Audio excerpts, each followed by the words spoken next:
Hello, I'm Sunita Williams. I'm up here on the International Space Station. So this is Node 2. This is a really cool module. Of course, most of these modules you'll see they have 4 sides and they're put together. That way we could sort of work on a flat plane, either a wall, a floor, another wall, or the ceiling. But you know, again, all you have to do is turn yourself and your reference changes. The reason I'm bringing that up is because this is where 4 out of 6 of us sleep.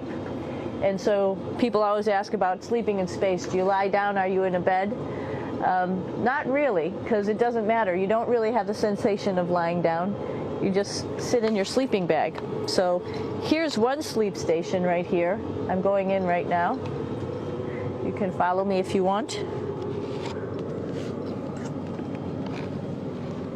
So I'm inside. It's sort of like a little phone booth, but it's pretty comfy. I've got a sleeping bag right here that we sleep in, so we don't have sort of like a little bit of a cover. We don't fly all over the place.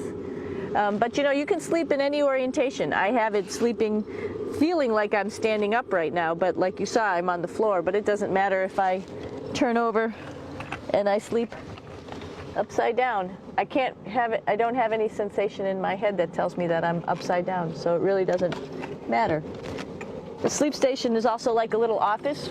We've got a computer in here. As you can see, we've got a couple little toys. I've got some books. I've got some clothes and other things that make it sort of like home. I'm coming out. And just for reference, that's one sleep station. This one's another. Right here. There's one on the ceiling, if you want to call it. Right here.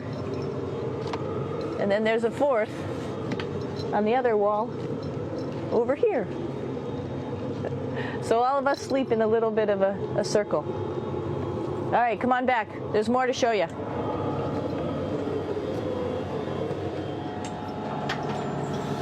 I know that there's some questions about how to use the bathroom and how do you actually live in space like normal, like at home. I mentioned real quickly about getting up in the morning and brushing your teeth and washing your face. Well, how do you do that? Well, here is the bathroom essentially. You get up in the morning and we have a little kit and it has all the essential things that you need, like your toothbrush and toothpaste and brush. See how much better the brush makes my hair look? I'm just joking. It still stands up straight. It doesn't matter where you are. It's always going to stand up straight while you're up in space. A lot of people ask about toothbrush and toothpaste.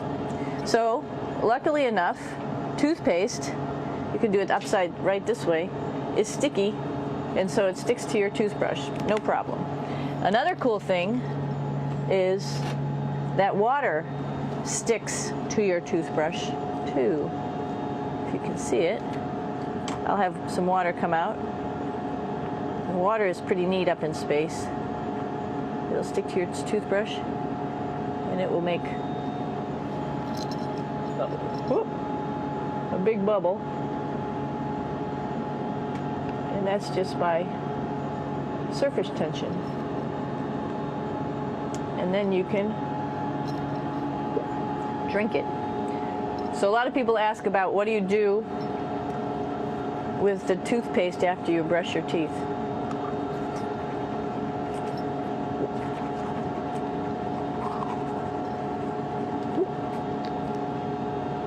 Two options. Swallow it, and it's sort of like mouthwash, but it tastes a little gross. Or you can just spit it out in a paper towel, and then you don't have to worry about it. Swallowing thing I wouldn't recommend at home. I'm only up here for 4 months, so it's not that bad.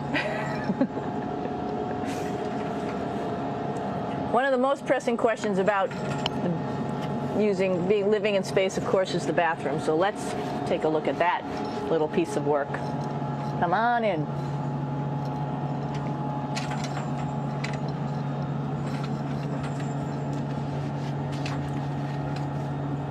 Here we are at the throne.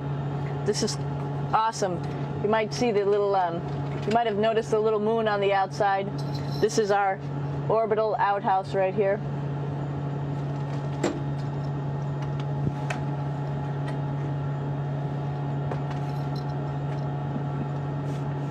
And of course, it serves for two functions. Number 2, right here. I'll show you. But you see it's pretty small, so you have to have pretty good aim, and you'll be ready to make sure things get let go the right direction. And it smells a little bit, so I'm closing it up. And that's, of course, for number 2. And this guy right here is for number 1. So they're sort of two slightly separate functions, but you can do a little, essentially both, by hanging on right here and doing number 1 and number 2. I might add it's color coded, so you really don't get it mixed up, which is nice. This is yellows for number 1. And also there's a selection of paper. People always ask about toilet paper. What do you do with toilet paper? What kind of toilet paper do you have? We have gloves, just because sometimes it does get messy. We have some Russian wipes, which are a little bit coarse if you like the coarse type of toilet paper. We have some nice tissues, which are nice and soft if you like soft toilet paper. We have Huggies, just for any cleanup. You know, we were all babies once, and this sort of helps. And then if things get really out of control, we have disinfectant wipes, just to make sure we clean up here. Because, you know, just like the water I showed you, the number 1 stuff can sort of go all over the place if you don't aim correctly. And did I mention both of these have a little bit of suction, so they should keep things going in the right direction.